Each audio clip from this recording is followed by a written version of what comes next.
Dodge City and in the territory on west, there's just one way to handle the killers and the spoilers, and that's with a U.S. Marshal and the smell of Gunsmoke.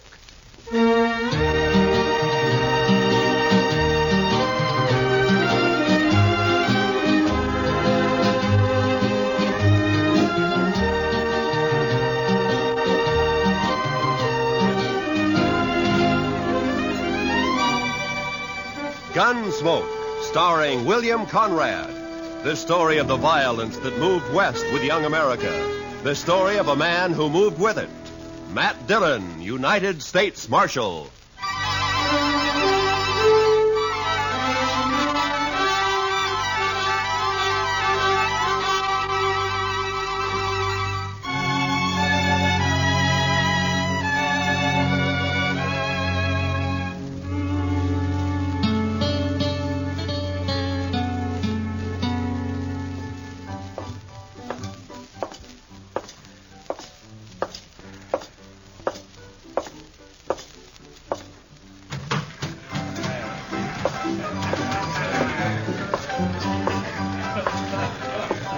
Welcome to the Cherokee Palace, Marshal. I see you received my complaint. I got it, Mingo. Where's Stanley? Where do you think? Upstairs. Brandy? Naturally. She always does mother him when he's in trouble. Be careful, Marshal. He might be dangerous.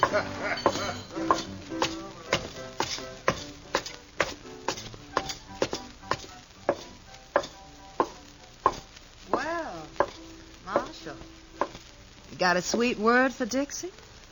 Yeah. Move. Oh, it's not very sweet. It was to the point. Say hello to Jim for me, huh?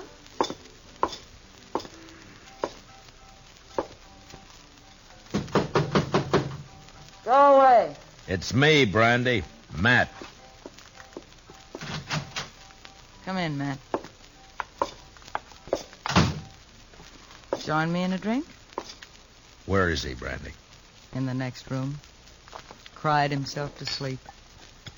Save it, Brandy. I gotta take him. Oh, why, Matt? Jim Stanley never did a mean thing in his life. He's no bad man. He stole money from Mingo's roulette table, and he threw a bottle at him when he was caught. Mingo's pressing charges. Stanley can clear himself in court. Huh? Against Mingo's witnesses? Do you bring Stanley out, or do I go get him? Go get him. But I wouldn't be proud, Matt. Stick to running dance hall girls, Brandy. Let me run the law, huh?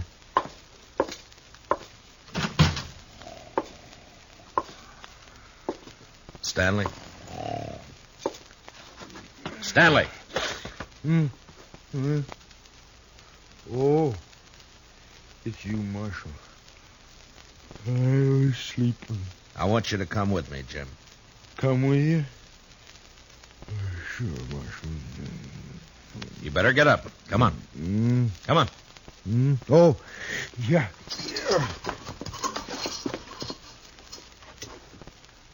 Oh, where are we going, Marshal? Would you like to visit my ranch? I got a new colt. The prettiest little sorrel you ever saw. Jim? What? We're going to jail. Jail? Me, Marshal? Do I have to? Yes, Jim. I've never been in a jail. I'm sorry, Jim. No. I can't go in there. Oh, Marshal, I ain't never been locked up before. Please, don't make me. I have to. I didn't mean to do it. Honest. I just lost my head when I realized my money was gone. I wouldn't have kept those chips. I know that. I just grabbed them. I don't know why.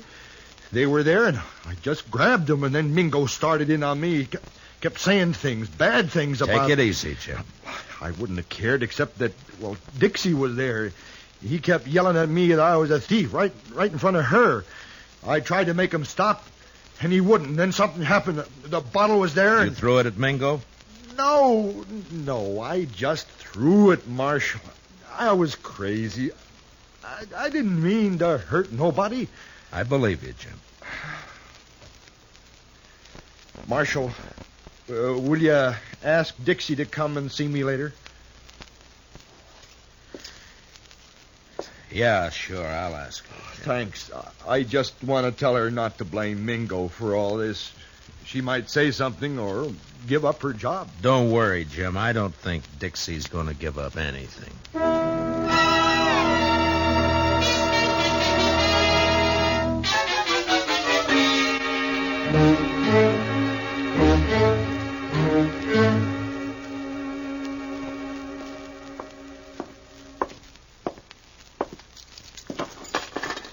He won't eat his dinner, Mr. Dillon. He just sits there staring. Yeah, poor devil.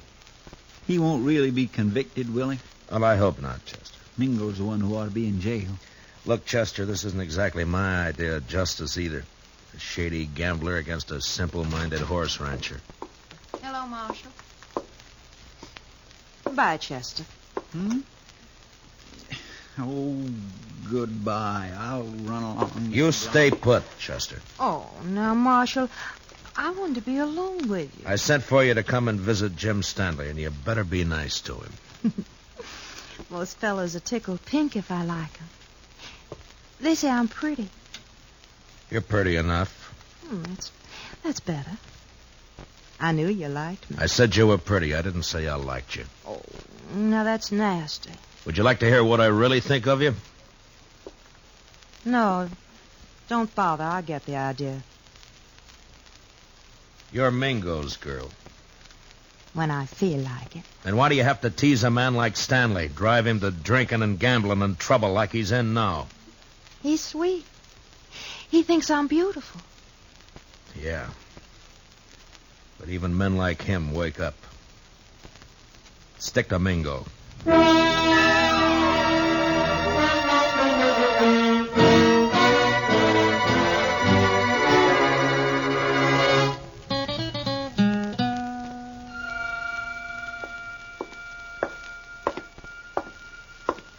Hello, Marshal.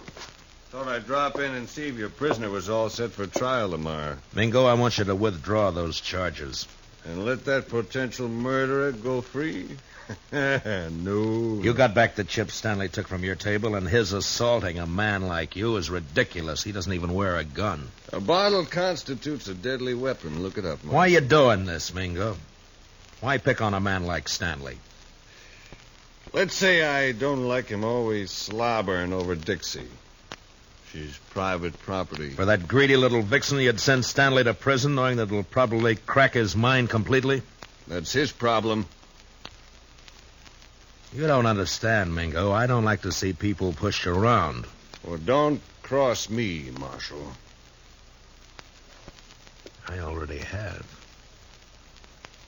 People get dead that way. Yeah, so I've heard. Now, just who are these witnesses of yours against Stanley? Ned Cole, Saginaw Henry. Both on your payroll? Dixie. Some of the other girls. All working for you, huh? Jim Stanley's as good as convicted, Marshal. There's not a thing you can do about it.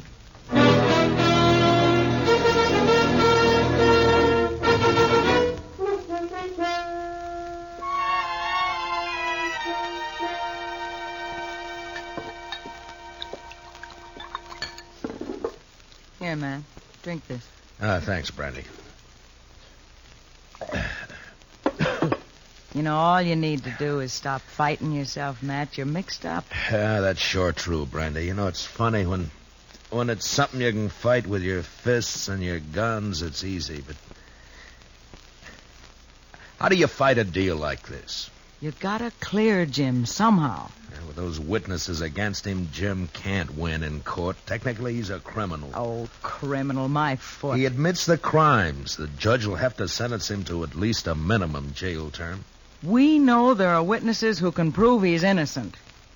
Now, a smart man would find a way to make him talk. I've been thinking about it. Well, I'll tell Jim you were asking after him. I think he'd like that.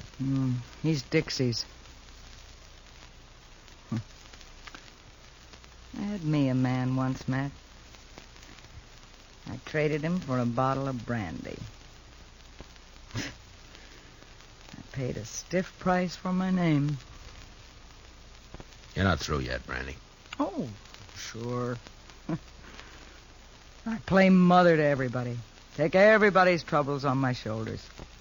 Help salve my conscience. Don't ever hurt a person, Matt. You never get through paying for it. Well, I better be going. Where? To try to get some of those witnesses to talk.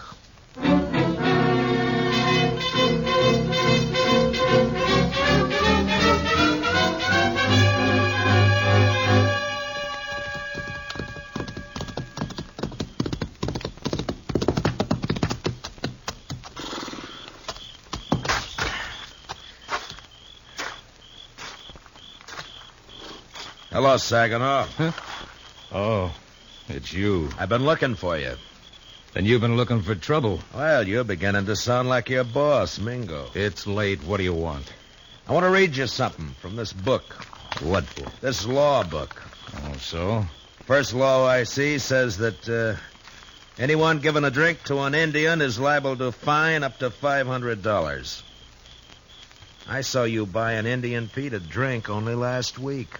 Pete's a stable boy. He ain't no savage. Law doesn't say savage, says Indian. Pete's an Indian, so technically you broke the law. You can't make Next one says any man that disrobes in a public place is guilty of committing a public nuisance.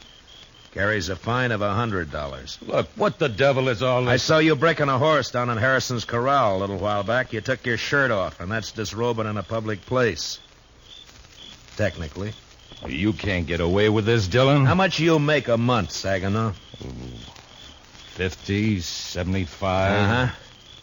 Well, the way it looks, I can get you fined on enough of these laws to keep you broke for about 5 years. 5 years? Then we can start all over again. You're bluffing. I never even heard of these laws. Well, look for yourself. Here.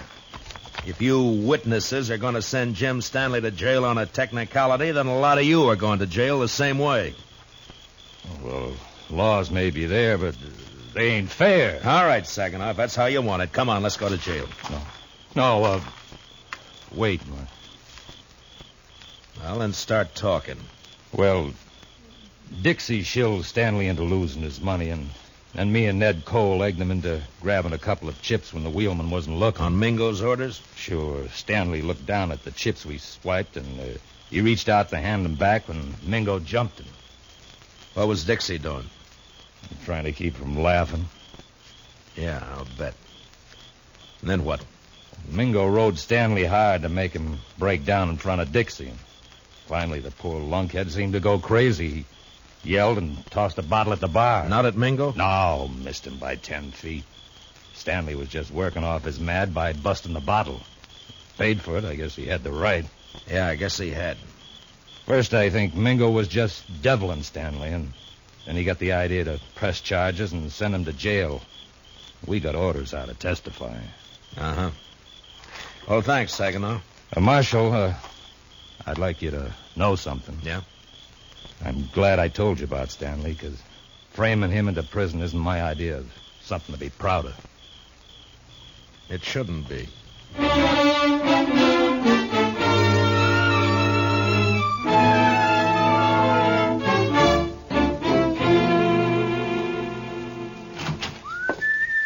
Ah, good evening, Chester. My, what are you so happy about, Mr. Dillon? Everything, Chester, everything. Is it about Jim Stanley? It is about Jim Stanley. He's going to clear himself in court tomorrow. Come on, let's go tell him. Well, gracious, that is good news. He couldn't have taken much more of being locked up. I know.